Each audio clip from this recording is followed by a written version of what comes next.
Hello and welcome, and wonderful that you're joining us. So if you want to click on speaker view just so that you can focus the screen, I'm going to click on screen share.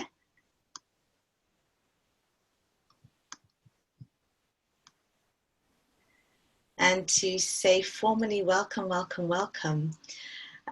So I'm exceptionally excited, at least two, probably many, many more reasons, to be running this session this evening. Firstly, because this is my passion. This is why I am on this earth, is to help heal relationships. Secondly, this is a special time of year for people to step into what we call baseless love and kindness. So without any reason, just to access that energy. So I'm excited that between all of us, we can contribute to that force and that energy that's available for us now. And thirdly, is to say thank you for coming to celebrate my wedding anniversary. So going back 30 years when I married Alan, and in fact we've been together 35 years, so I always said I could be a grandmother by now, but we waited a while. And finally Alan gave in and said this year on our 30th I could have this wild amazing party, and later on when you get to see our personality differences you'll see that's actually a big thing. And then of course Corona hit us, so instead of having my exciting party and inviting everyone over, I thought, well, what better than to have this webinar and to give back to the world in the way that I'm most passionate. So thank you for being here to celebrate our anniversary. And I also believe that Alan and I came together as a way to ignite my passion in healing relationships, but also to certainly enable me, and I pray for him too, to really be the best versions of ourselves. So we've had a fascinating journey together. We absolutely come from opposite universes. We are psychological opposites as well. And we have a real story of deep love, war, and then love, gratefully. And certainly ongoing growth. And it was Rabbi Tatz who said that it's love that brings us to the altar. And then once we're married and we're there, we then have to start going about altering ourselves. And that, of course, is what union, marriage, partnerships are about, which is, I fundamentally believe, about growth. So yes, you can meet somebody who's similar to you and it's warm and comfortable and it's what you know. But when you are with somebody who's different, that can be quite stimulating, exciting, interesting, challenging. And the more we challenge, the more opportunity for growth that will come out of that struggle, the more layers that we get to understand ourselves. So I'm very grateful. We've got the blessing of 3 very beautiful and independent children. Shanti, who's living in Israel at the moment, Asher, well not at the moment, she's immigrated, Asher who's on his way with a soccer scholarship to America, and Ora, our 11-year-old, who, like her name, is full of light and just excitingly help us grow constantly. And with the huge amounts of joys, there's been extreme, I'd say, a myriad of life challenges. It's not been an easy ride, I would say, especially for Alan. And for me, we've been through a fascinating journey. One day I'll write my book, but yeah, we've kind of come together, we've moved apart. As many of you know, there's been deep losses in our life, family members. And I would say that through all the trials and tribulations and ups and downs of our journey, probably the biggest strain has been our opposite personalities. But we have come together in a way that has such essence and touch and beauty around really seeing the other, which this picture actually, really, I think, evokes that image of just the sight and the seeing. And as we all know, with relationships, we can lose our path.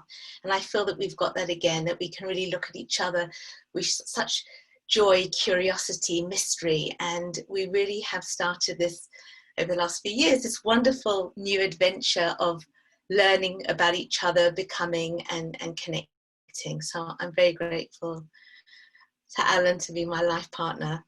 And just on that, a point here about the perfection in the imperfection. We need that imperfection for the struggle and the growth so that ultimately we become.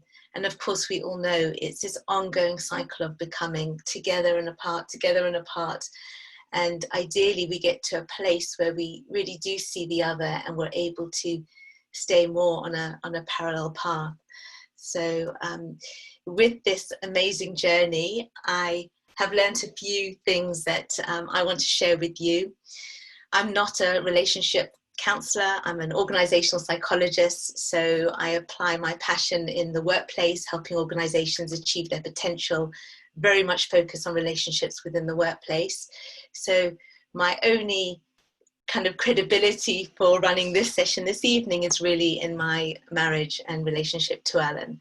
So I will share some of the key techniques and methods that we've both used, and then I'm really excited to hear from you and put breakout sessions and things like that, so you can all share your wisdom, because looking at who's here, I can see there's many people who could easily be standing on my side.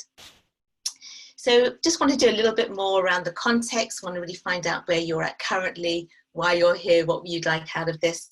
I'd love us to do a meditation just to bring our presence here, and because I think breath is the fundamental essence for everything. So we'll have a short practice.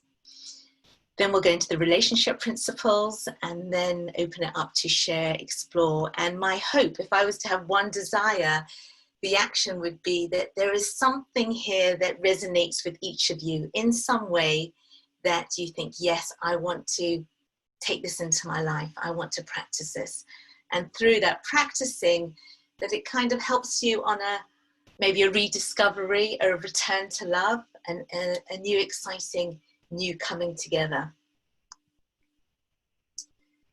So if I can ask you, I'm going to invite you to go into Slido in a moment, but if you could reflect on your relationship right now, how would you currently rate it from 1 to 10? 1, not good, disconnected, conflict, judgment, no understanding, lack of appreciation. And 10 is your ideal relationship. So for me, it would be there's gratitude, listening, connection, joy, understanding, and ultimately acceptance. So if you go to slido.com, it will ask you for a hashtag, a number, 43323, and then let's see what comes up. So that's already been activated for you. So if you don't mind muting yourself until you share, that would be fantastic. Thank you.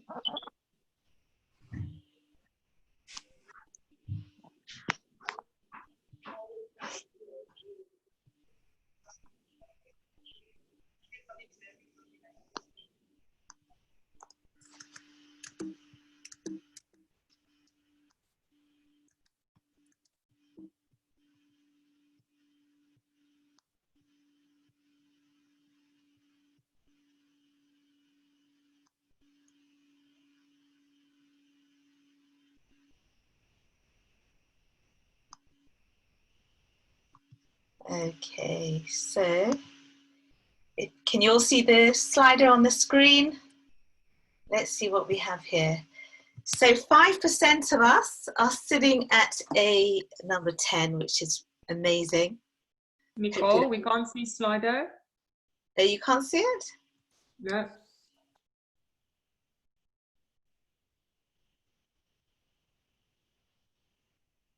Okay, I'll stop share and then I'll reshare. Thanks, Romy.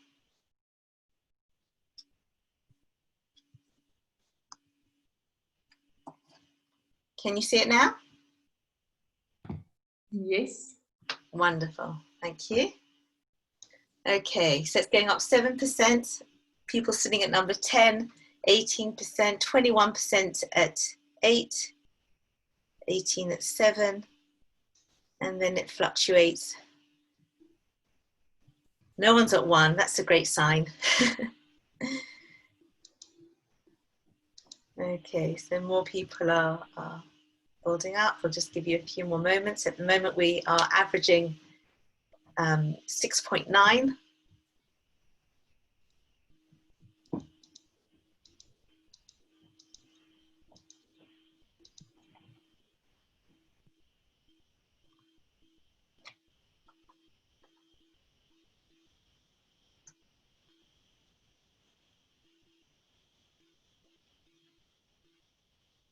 Okay, it's moving up and down here. I'll let this one continue to go, but it's just really interesting just to look at this range of flow around where we're sitting. And really this exercise is for you more than looking at it holistically. And the question is, if you were to move up by 1 point, what would that look like? So wherever you're at now, maybe you make your goal.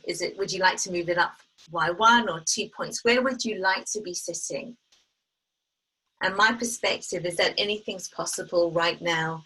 We don't need years of therapy and processing, I believe. So forgive me for the therapists out there. I believe it's about an approach and attitude. And if we choose to see things in a different way, we can shift absolutely by 1, 2, 3 points, even this evening. So I'll keep this up here and I'll gather these scores and I'll be sending them to all of you afterwards. So can you see the PowerPoint now, Romy? Yes. Wonderful. So may I please invite all of you just to a couple of minutes meditation, just to bring us all present. I know that you've all had a very busy day and there is so much happening in our lives, and especially to be willing to focus on relationships now when with all the stresses and added anxieties of COVID, it's definitely put more pressures on relationships. So I'm really hugely grateful that you've chosen to be here this evening. Thank you. So may I ask you to find a comfortable place, sit down in your chair or the floor, wherever you want to, and just feel the support of the chair or the ground, and just slowly close your eyes and focus on your breath. We'll go into that beautiful space within that's available to us whenever we choose. Beautiful, calm stillness and power of breath. So breathing in through your nose and out through your mouth. And be aware of the sensation and the air entering your nostrils. And just sigh it out through your mouth. Just release it.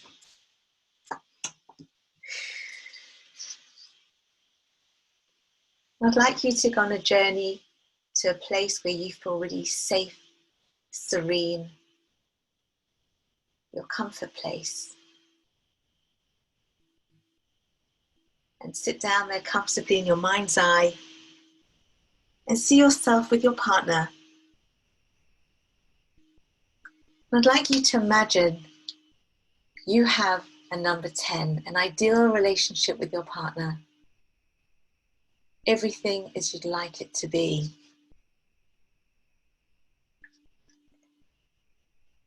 What does it look like? What are you saying in your mind's eye? What are you saying and expressing to your partner directly?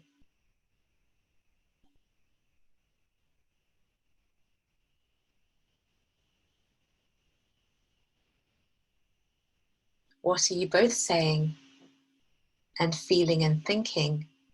Not just when you're in each other's presence, but when you're not in each other's presence. What's the energy that you hold between you and your partner? Look at your facial expression now and just smile. Release the serotonin and feel the warmth and the connectivity with your partner. What are you most grateful for?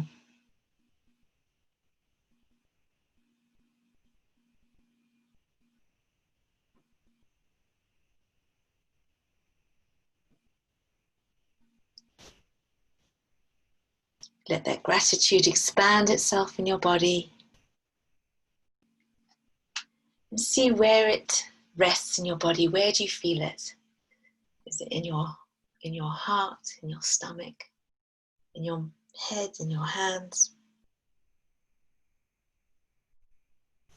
Just anchor that feeling of love, connection and gratitude, and place your hand on that place in your body where you really feel that beautiful warmth and connection.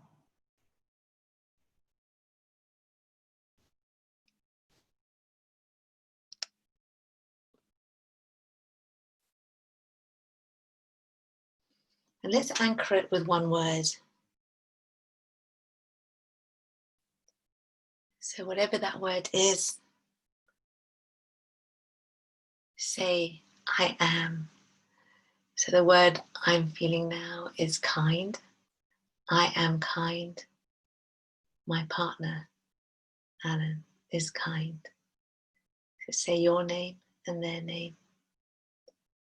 Whichever word comes to you and speaks to you, what's a key word that's so important for you? It's likely to connect with your core value. So just expand this beautiful feeling and know that you can place your hand on that part of your body at any moment in time and reconnect to this calm, beautiful space of connection, kindness, patience, listening, love, whatever it is for you. Just breathe into it deeply and breathe out. And one breath, deep breath in now for 5 counts. Breathing in, expand your lungs to the full capacity and just release it completely. And bring a smile to your face, so then we know that we definitely have a double dose of your serotonin now flying through your body.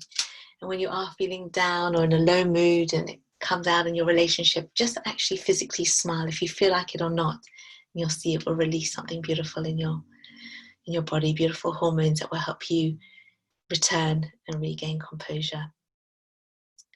So slowly open your eyes and go back into the slido.com. And while you're in this peaceful state, I'd like you just to answer the question, what would you like to explore today? Why are you here?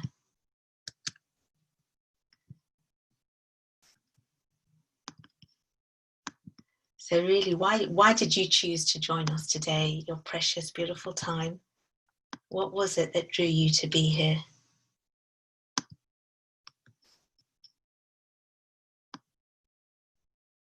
Romy, can you see the screen?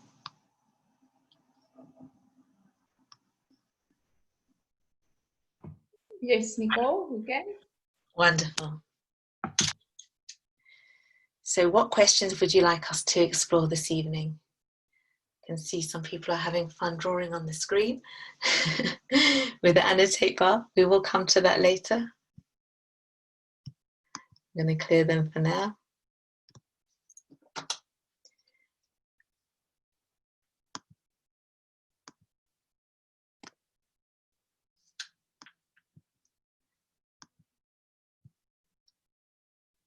So your answers will start appearing on the screen. If you want to put your name by it, if it's something you want us to refer back to you during the session, then feel free to put your name on there.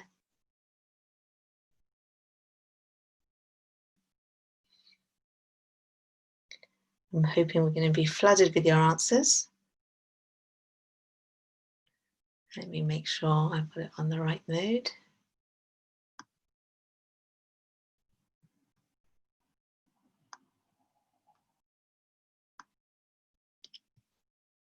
Yeah, they are coming in.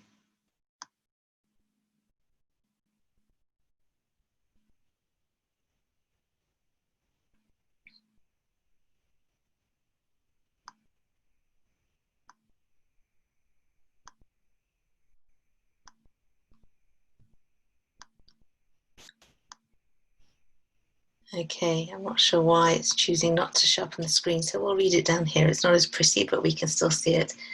So how to build connections, how to be okay with personality when I'm feeling low, as he is so different to me. I'm with you. And it's easy, and we'll work out how today. Every day I ask myself, how can I be a positive impact? And that's such a beautiful question. I always say to my kids, whenever they engage with someone, are you leaving them uplifted? Are you leaving the other person higher or lower than before you engage with them? Conflict resolution, how to find the root cause of my anger, which I know is directed to my husband. Building a blended family, remaining genuine,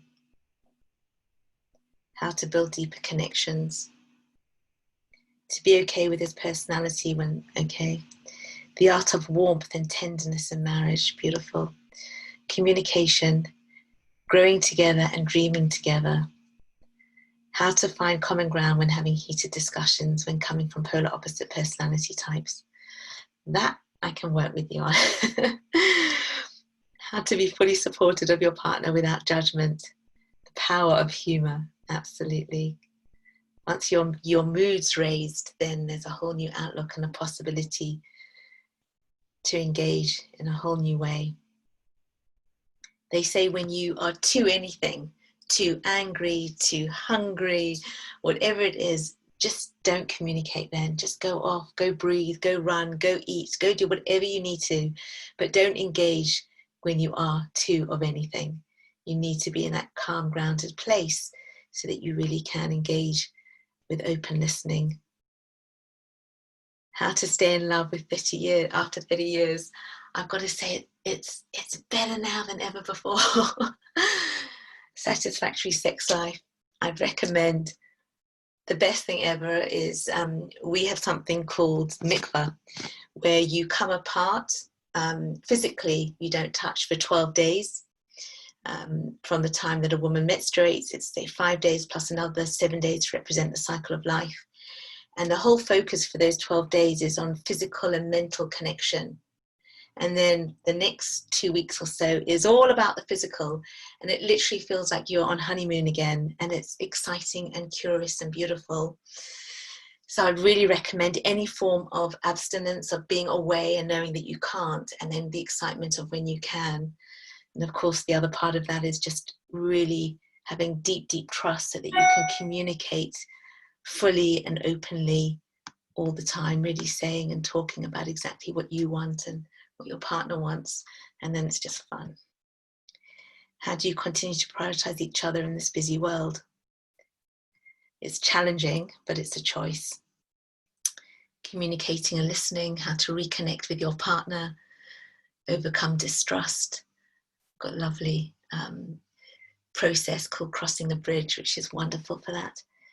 How does a bold, brave, unconventional relationship look like? Oh, how wonderful. What do I want to do for my partner? Interested in what I can learn, want to keep learning more about relationships, deeper connection, intimacy, grow my respect for my partner. Okay, it's not letting me go down. But they're all magnificent questions, and I pray that for each of you, if you can have just an open mind now, and just be here in curiosity, then let's see what you can discover. And at the end, we'll see whether you've got something tangible that you can take away and that you can start practicing. So I will go back to my screen, and Romy, I'll trust that you'll tell me if anything can't be seen. So Martin Buber, I've spoken a lot about in advertising this webinar about the sacred space in between, which is very full in my heart at many levels, and I'll share not just in the relationship but also within us. So thank you, Martin Buber. He's a Jewish philosopher, and really recommend his work. But this concept of this space in between is so powerful, and even if you just take this away, so imagine your relationship is not you and your partner. Your relationship is you, your partner, and the relationship. And the relationship is the space, which is separate from you and your partner. Now, something magical happens when you see the space that is outside of you. It becomes suddenly something that you've got to look after. You become responsible for the health of this space. You become discerning and aware of what you're putting into the space, what you're taking out of the space, on both sides. And at any moment in time, when you can see the quality of that space, you can make changes. Now, if you don't see the space, if you just ignore it, they say that we automatically will actually just pollute it because there's no consciousness around it. It can become toxic, maybe just with, a look, a frown, a tone of voice. If your value is compassion and someone's done something that shows to you lack of compassion, bam, the water becomes black. And then equally, we can keep that space clean, but we do it with consciousness. And it's about making that conscious effort to nurture that space by knowing, understanding your partner and the nuances of your partner, to know what is it that you need to do at any moment in time that will keep this space beautiful. So for me, it could be Alan just touching my back, or bringing me a cup of tea when he knows I'm tired, or asking, how are you? How was your day? How was the talk? How was the workshop? How are you feeling? Creating space so that we can connect. Doing something that I know he may not want to do, but he does it because he knows it will mean something for me. And I do a lot of things that I don't want to do. We have very full-on active conversations. Being married to me, you can imagine he doesn't have a choice, but there are certain things that are important to him, like keeping the kitchen clean and having things in their place. So I can be quite messy, but I make a considered effort to put things away and to hang my towel up. Yes, I'm still working on it, Alan, I know, but I still do it a lot of the time. And I do things because I know I want to keep the space clean. So even if I haven't got time, I will make that extra effort to do things and to make things, as I know he does for me. And what's really interesting is that sometimes, you could have really been nurturing this space, and all week it's looking beautiful and the connection is vibrant and tangible. And then bam, one thing happens and it becomes toxic. But equally quickly, and that toxic can be very deep. I just want to say, but equally it can be cleaned up quickly. So for example, the other day it was Shanti's 21st birthday. I did a whole big Zoom session for her. I had run a workshop during the day. Everything had gone really well, and I was completely exhausted. Working online can take a lot of energy from you. And finally excited to come downstairs for dinner, and everyone's eating and they're all eating their meat and everything's there, and I'm starving, and I go to eat and there's nothing for me to eat. So I'm a vegetarian and there's no vegetables even for me to cook. And in my mind I start thinking, that's so unkind. I wasn't thought about. And as I allowed this thinking and stories to get bigger and bigger, I became angry, and then I became unloved. And then other things started triggering me. Why didn't you do this? Why didn't you do that? And luckily with the skills, I went to Anne and I said, I'm really unhappy because this was my expectation, and it wasn't met. And I'm feeling upset, angry, unloved. Now, it was quite dark. The space between us was not feeling good. I wasn't interested. I pulled away. Alan then went downstairs and he made me a cup of hot water with lemon, my favorite. And I knew he was tired, but the fact he'd done that, in that moment, he cleared up that space. In fact, the next day, when I was working again at my desk and I was running this other session, he came up and he made me this whole plate of food. He made the sushi himself. It was on a plate with a heart. He's going to be embarrassed now because he's not like me. He's more introverted. Forgive me, Alan, for sharing this. But he decorated it beautifully. It was exactly what I love to eat. Very fresh and beautiful, with a glass of hot water and cold water. And it just felt, because I know that's not easy for him to do. He's not a man that likes to necessarily be of service, but he did it out of love to me. And he cleaned up that space so beautifully that the connection was there again. And somehow, just by thinking about what's going on in that space outside of you, what are you adding in? Is it a look? Is it a touch? Is it a gesture? Is it a call? Is it a WhatsApp note? Is it something you leave on the bed? Is it a question? Is it the listening? Is it just moving and adapting to what their needs are? And if we can keep focusing on that, we don't have to have any expectation about the other, but if we keep doing it, they will also respond. And then you'll see the magic and the dance, which is why I've got this picture here of the dance, because it really is that dance and that movement of life around that flow, when then more joy and easiness comes back into the relationship. So there is something called crossing the bridge, and by seeing who's here, I can see many of you have done Imago work. It's absolutely beautiful. Now, when you have a bigger issue that is not as easy as a quick fix, a cup of hot water, there's this wonderful process. It's a long workshop. I'll try and give it over in 1 minute. Basically, what you do is you set out an invitation to your partner. And this has to be set up before so you all know the rules. What happens is when you invite your partner to cross over the bridge, you're inviting them over to come into your space, into your world, where they will just listen. They will just connect and understand where you are at. What is your need right now? What is happening for you? So there are many levels to it, but the key part for me is really about presence. Bringing your full energy, and it's work, it's activity, it's consciousness, so that you're fully there in the here and now. And all the baggage, all your defensive arguments and history is gone. You know, literally they say you can have, they say often, I don't know if you can see here on the thing, that we all move around with our baggage. It's like we're carrying bags all the time, and it's just our baggage that's knocking into their baggage. And that's also part of the toxicity of the relationship. So we leave our baggage alone, and we are there fully in that here and now, fresh, available to listen, full, unconditional positive regard. And that's something that we really need to bring. Unconditional positive regard for ourselves, really important. Sometimes we have it, but often we don't. We need to be aware of our own inner talk, what's serving us, what isn't.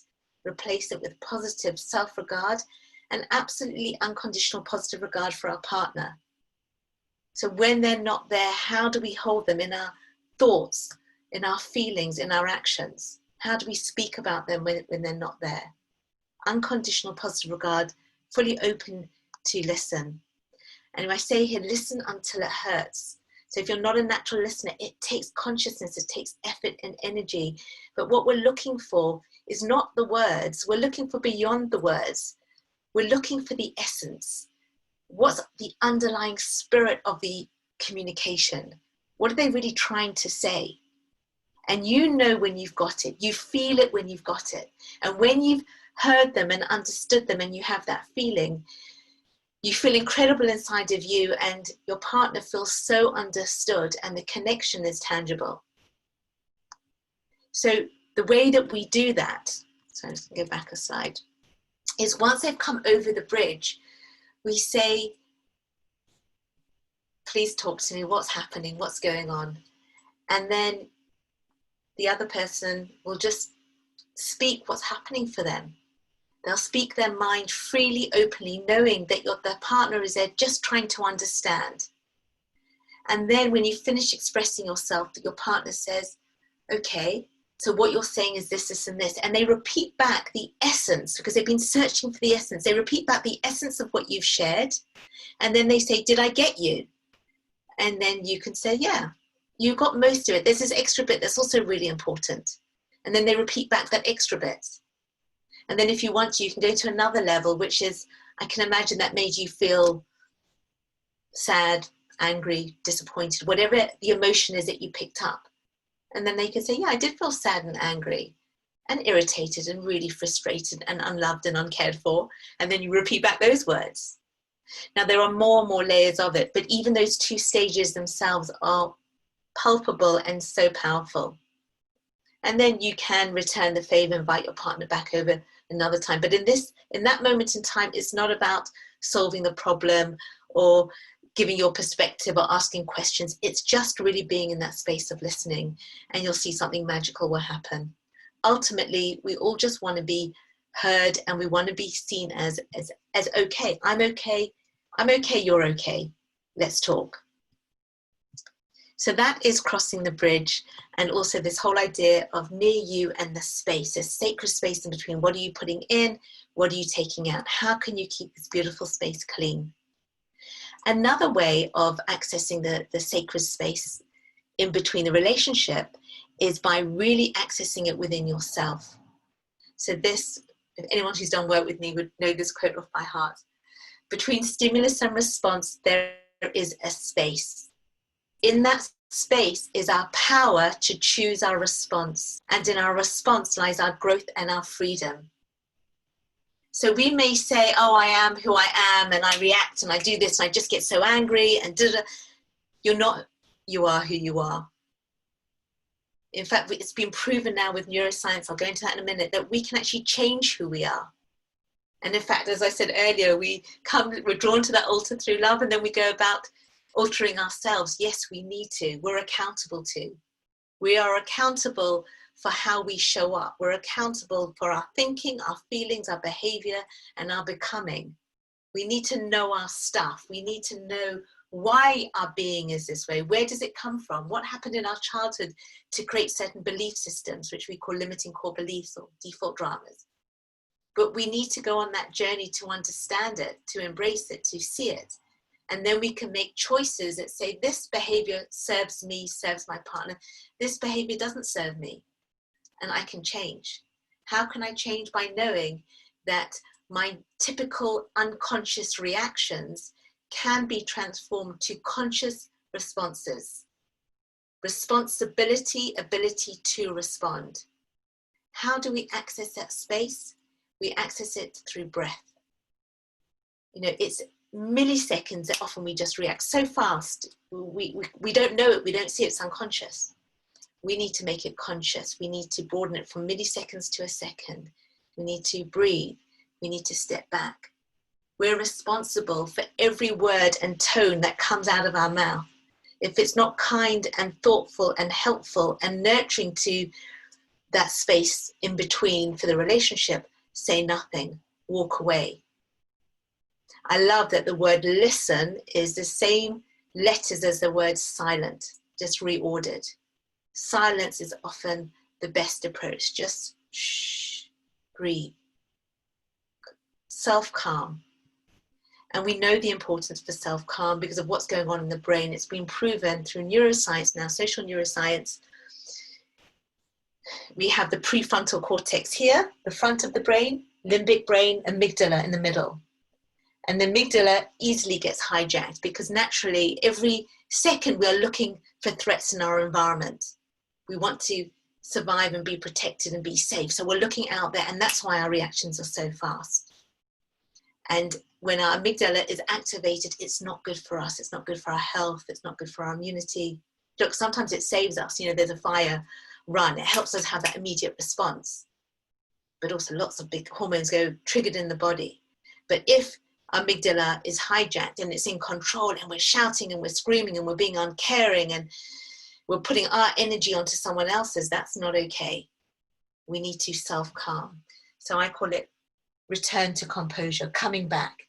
And as soon as you see yourself flipping, you need to come back again through breath, the return, the return. We keep coming back to our centered self. The movement between the prefrontal cortex at the front and to our limbic brain is the lever is trust. So what's really important, what we need to build in our relationships is trust and safety. When there's trust and safety, we're nicely in place. We can think, we can be creative, we can have common purpose, common values.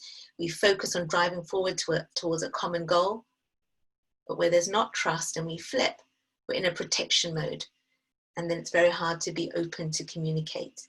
So big focus is how can you build trust so that there is a safe space to be, to explore, to connect, to be curious.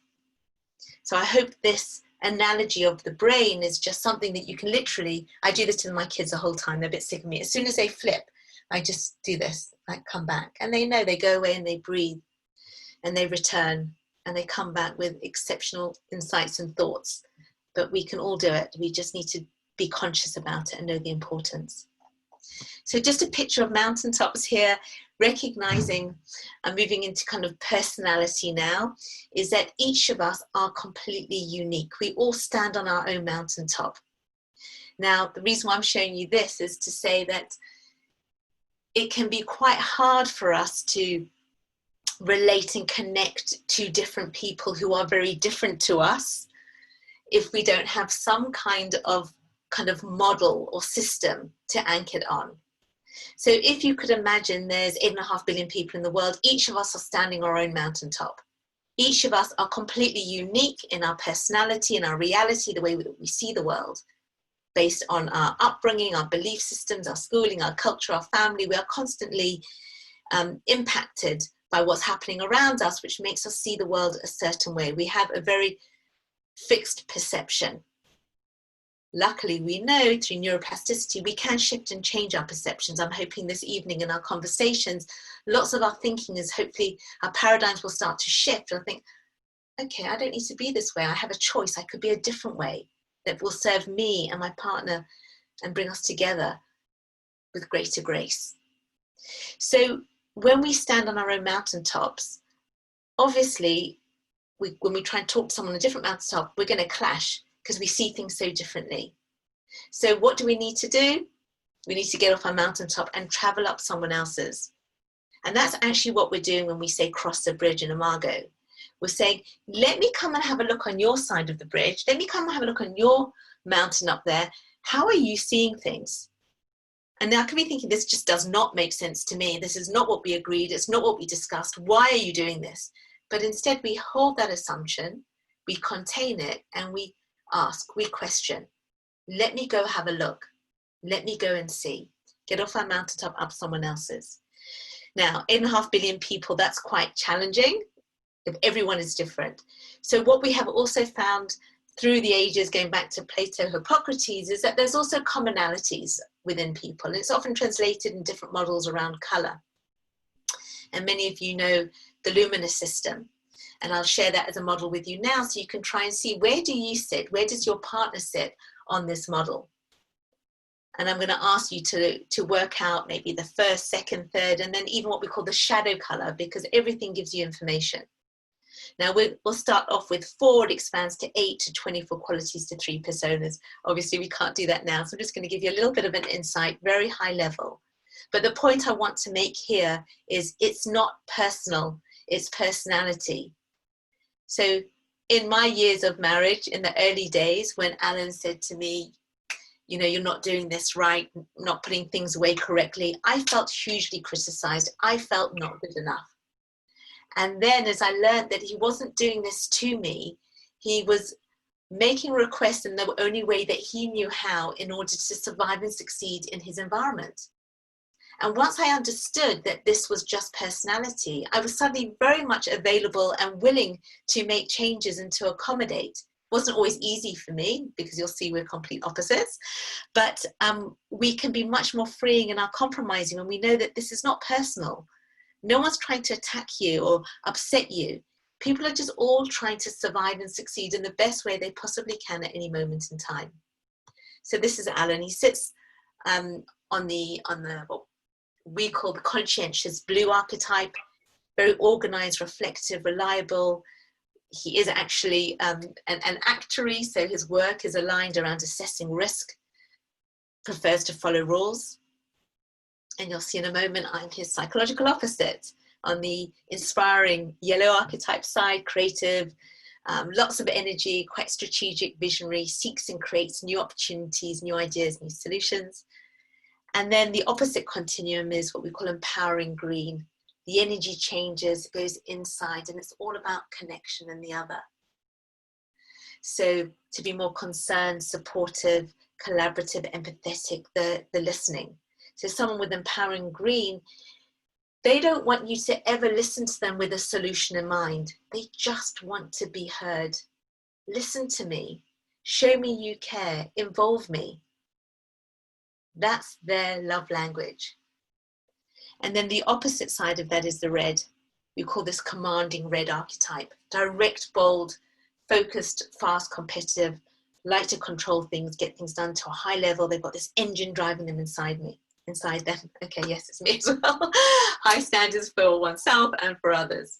Now, actually, what's really interesting is Alan and I are opposites. He has this blue energy, I have the yellow, and we share in our secondary energies around this red. So we both want to control from the opposites, which gives this extra bit of juice and learning in the relationship. If one of us had just a bit more green, it would be very, very useful. So as I expand it to the 8, you can start to see here, how could you possibly adapt your behavior to build greater rapport? So think for your partner, where do you see yourself on this, and where do you see them?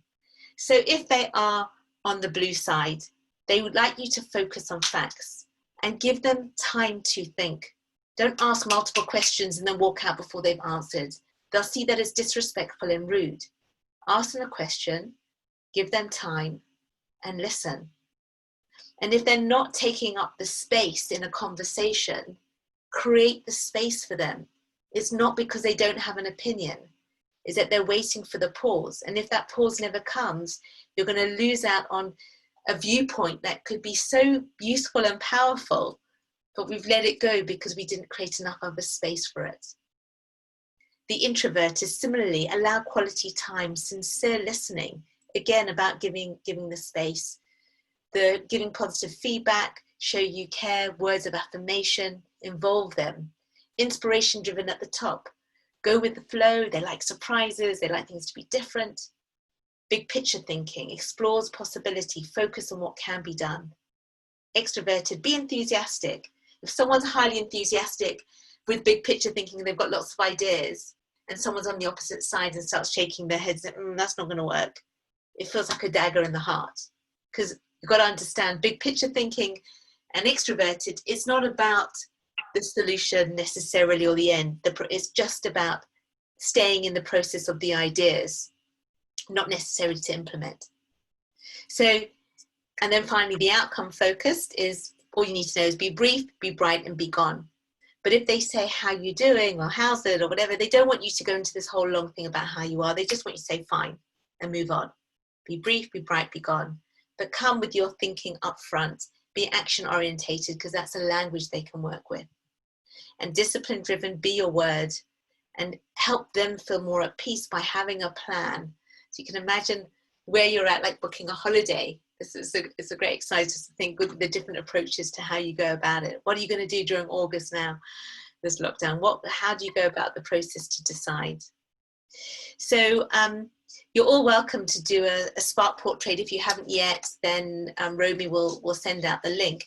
And on the portrait, it's a 45-page in-depth portrait to really help you understand yourself. So it's very powerful. But the back of the portrait is a QR code. And just on your cell phone, you upload Luminous Splash. It eats up your portrait, and then you get this Splash app. So I'm going to just quickly show you how this works. Okay. The Splash is a fantastic way to explore personality and relationships. So we can see here, Alan's Splash. His strong dominancy lying in his introverted and also discipline driven. In fact, 96% will explore that a bit more. For Alan, it's really important to have clear goals, plan, and then to execute and fulfill on his commitment and his word. Being on time is essential. So who would he marry? Someone who can support those needs? I think so. He marries his psychological opposite, which would be me. So let's have a look at that. On the good side, you can see we make up this beautiful looking butterfly. And on the challenging side, everything we do, say and feel comes from completely different worlds. With Alan's high introversion and need for reflection, I equally have a need for expression, for engagement, for discussion. His very high discipline driven is counteracted by my inspiration driven. So I like to search for the butterfly and be quite spontaneous and easygoing and more informal. Now, the gift of being with one's psychological opposite is in that challenge is so much opportunity for growth, for learning, and for becoming your full potential. So it expands your repertoire of understanding human beings and difference. So what Alan's really taught me is how to slow down, So instead of staying in my high extroverted, outcome focused and also inspiration state, he helps me really just ground it around, okay, how can I convert this into something that's very practical, not just having the ideas out there in the ether, but to actually land them. How can I contain my conversation so that I can listen more, pause, find stillness, which of course now is my absolute number one priority, and I value him and value this beautiful introverted aspect of pause so intensely. And for Alan, the gift from me is to drop from his head into his heart, to inquire, to discover, to access his feelings, to express himself, to take some risks, and also to be more spontaneous and adventurous. So we are constantly learning and growing. There's always another layer and another layer to discover. So that's the Splash app. I want to get you in groups and hear your views quite shortly. So I'm not going to go into all of this. I do recommend the 5 Love Languages from Gary Chapman. It's another way of looking at personality, and it's simple and effective. So just to leave you with this, if your notes to do afterwards is write down your partner's name, what are their key colours and aspects in the order, and how can you better connect with them. So just if I can give you a moment just to reflect on that, so you can use some of that, hopefully input from the conversation of the colour types. And whilst you're doing that, I'll just leave on the screen an example that I've just created for me and Alan, with his colours would be the blue going into purple, introverted, discipline driven, and his third is outcome focused. But what colours did you see? I know that I need to be more grounded and factual, give him time to reflect, speak slower and match his pace. Thank you, Alan. Listen to his view and let him know, then feel that I'm listening. Give him focused attention. Hanging up my towel is a big one. And allow for his solo time out. Respect it, understand his need for it. Doesn't mean anything about me. So just give you a few minutes just to have a look at that.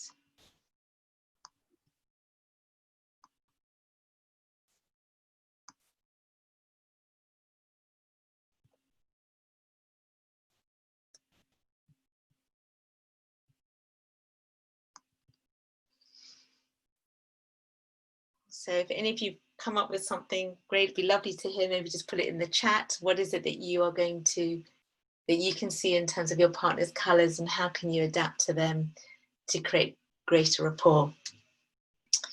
So far we've basically looked at, I think, 3 key points. So one is about the relationship, the sacred relationship of the space in between us. How do we feed it? How do we keep it clean and beautiful and special? The second point we went into was really about understanding ourselves, going on a deeper journey to really know ourselves. What are our triggers? Why do we see the world in the way that we do? What drives us? What motivates us? And of course, what motivates and drives our partner. And we looked at the whole thing of the brain and that space in between, to know that we can pause and stop, self-control, and then inquire and listen. And either whether we crossed a bridge or we got their mountaintop, find out what's happening on their part of the world. So to summarize those key points, I've just put it down into, I'm okay, you're okay. To know yourself at all levels, from your beginnings to your limiting core beliefs, to your personality, your strengths, your weaknesses. What is it that you love about yourself? Why have you attracted the partner you have? And what's happening now? And what do you see and what do you need? You've got to know yourself to express that, to then have that, create that direction. I know you, and you can only know your partner by really inquiring. I accept you. Unconditional positive regard. I trust you. You've built up, you've paid the coins in, you've built up trust over the years. You can say what you feel, say what you think.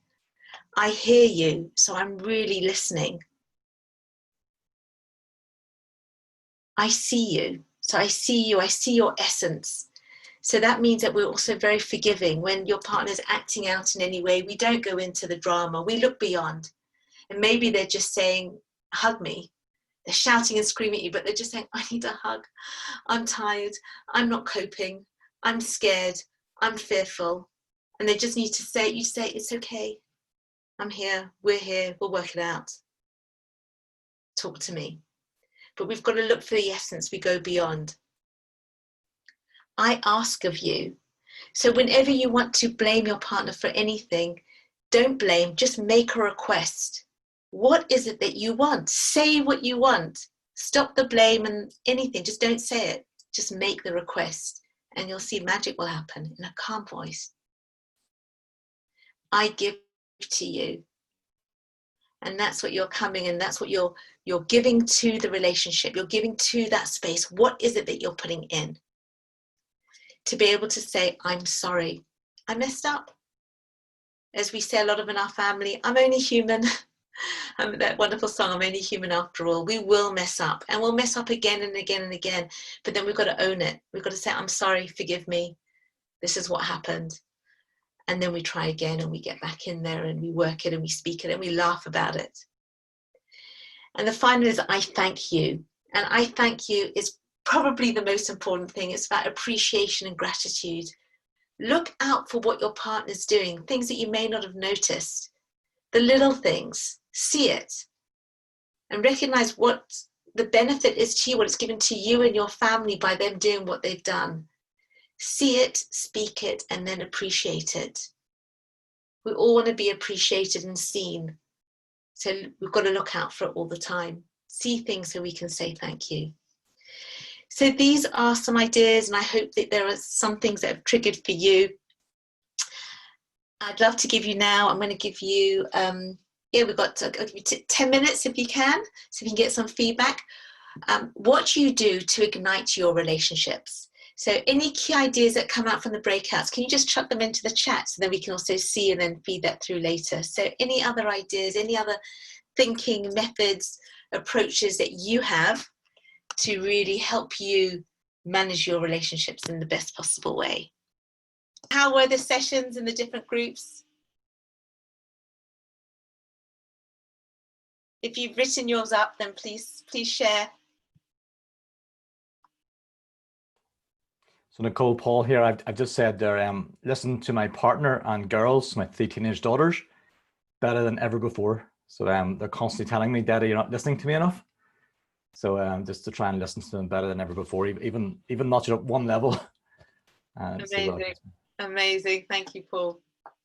They are lucky women in your life to have you as father and husband. You're very kind. So thank you. I know the quality of your listening is already brilliant, so that's fantastic that you're constantly committed to that. Anybody else? Knowing your spouse's love language. Stop, listen, learn. Beautiful.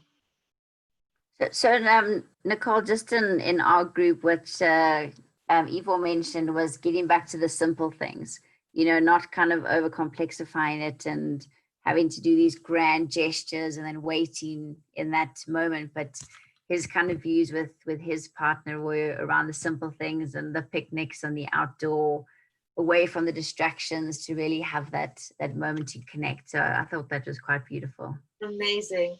You know, I have a friend who religiously every 2 weeks they have a date night. Well, not just a date night, but they actually go away together for a night somewhere. Her parents did it and she's taken it down now to her life. And they have the most beautiful, incredible relationship by creating that quality time out, just the two of them together, new environment, different place. It can be simple, sometimes more exotic, but just creating that beautiful space. A picnic sounds lovely either. I think in ours, we were focusing on relationship in a more holistic way. And I think it still applies for whether it's a personal relationship or work relationship. You know, we live in a world of such complexity that you have to keep going back to purpose and meaning. Like, what is the reason for us having this connection? And how do you keep that alive? And how do you deepen that as the months and years go on? And that was really where we were. And I think... And the idea that, you can go fast on your own, but if we want to go far, and I think there are quite a few bridges we need to cross to go far as humanity, we need to do it together. So how do you do that? The question that comes to mind is, you know, what is the relationship in service of? Yeah. And I love that. And to ask the question, isn't it? You know, taking that time to actually ask, yeah, what is your purpose? Why are you here? You know, and then to see that, not that it has to be alignment, but that at least the listening and the supporting each other's dreams.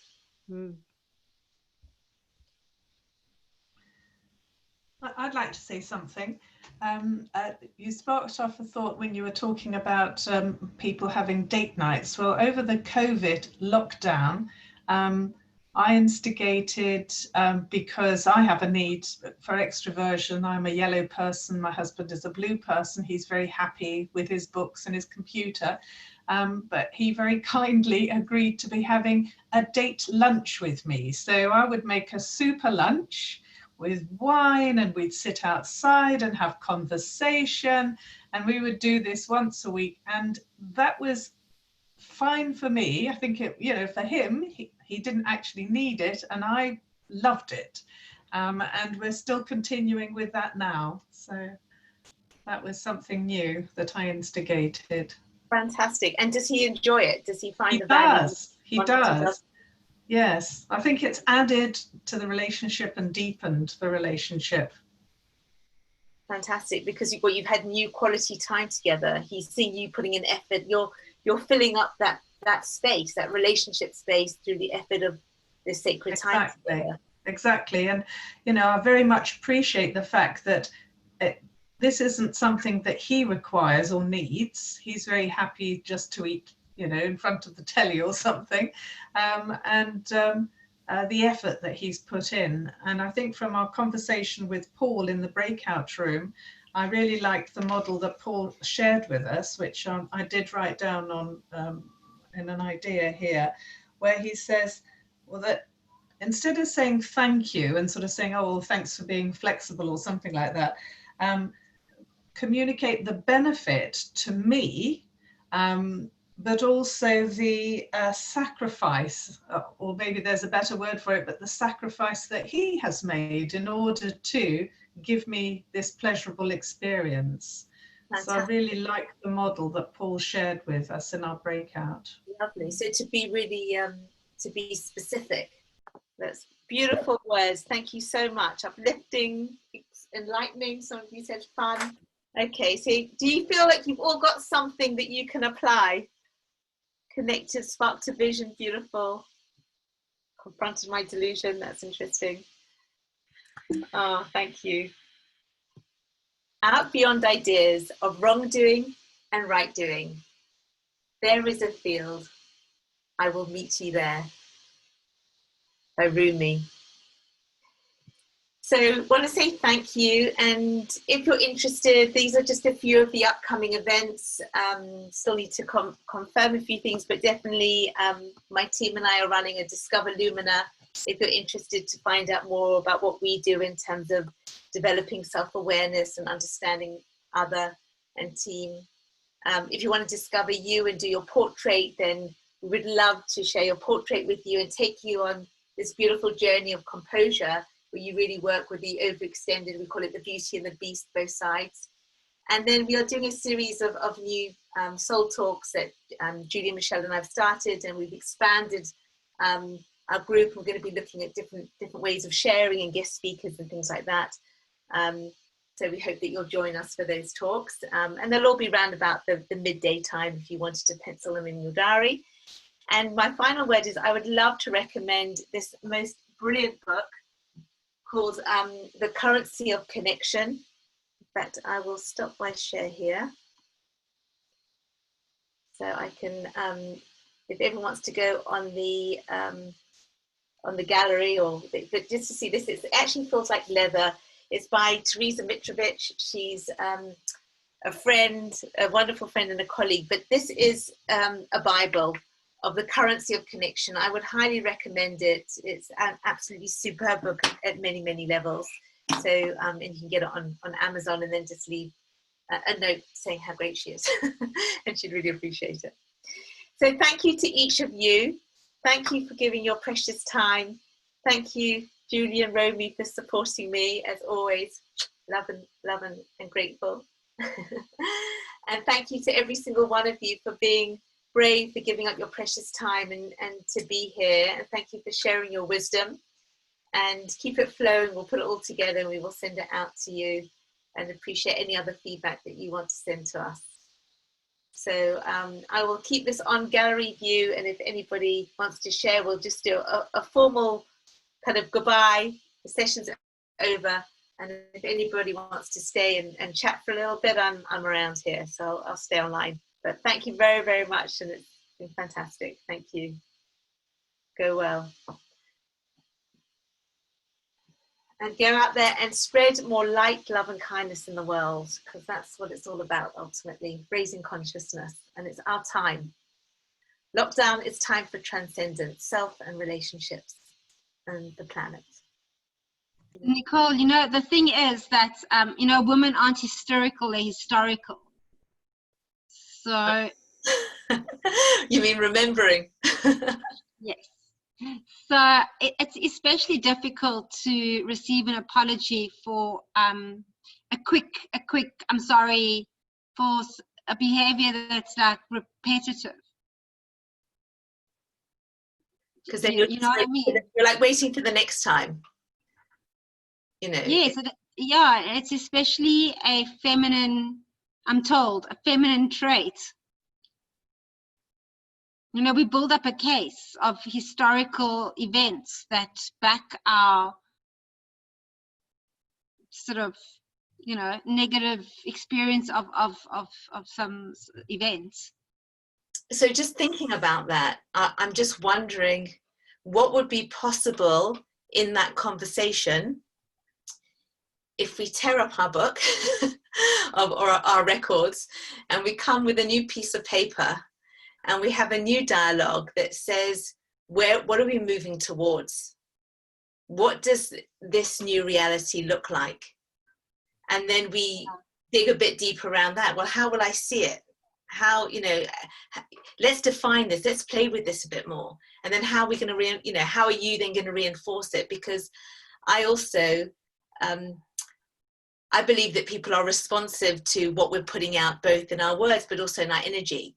So if we think something and we've got our history and our records there, absolutely it's going to keep happening. But then to what extent are we also accountable for it to be repetitive, if that's what we're putting out there? But if we say, okay, I see you, I trust you, I know that you've got this capability and this power within you. So what's it going to take to create a new story?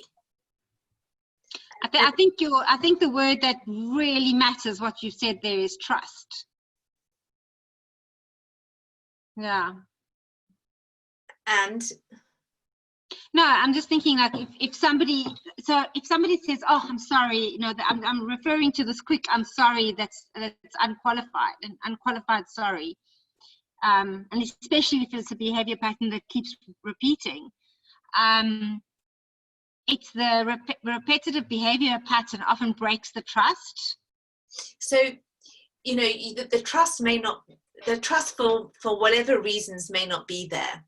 But again, there is something very beautiful and sacred around the unconditional positive regard, where we actually are willing to recreate and start again. And we are willing to give them that benefit of the doubt. And we can say you see, people sense our energy. If they sense our mistrust or a little bit of our aggression, they will unconsciously live into fulfilling that kind of prophecy that you may have. Yeah. But yeah. if they see that you do actually, you trust that they've got it within them to do this differently, and you set them up to succeed, and you reinforce it, even when you see a little movement towards it. I spotted that. It's like you're saying, I noticed, I saw that. Mm-hmm. And then they start responding. I mean, something that I also found really amazing is, especially with kids or even partners, in terms of noticing, if sometimes you just watch them and you just look at them and you just like inquire, like out of curiosity, what are they doing? What are they thinking? And I always find that at some point they'll turn around and they'll look at you and they'll have this like gentle smile, because people love to be noticed and to be seen. So there's something about expecting greatness. and then setting them up for greatness and seeing it and reinforcing it and then supporting and enabling it. Yeah.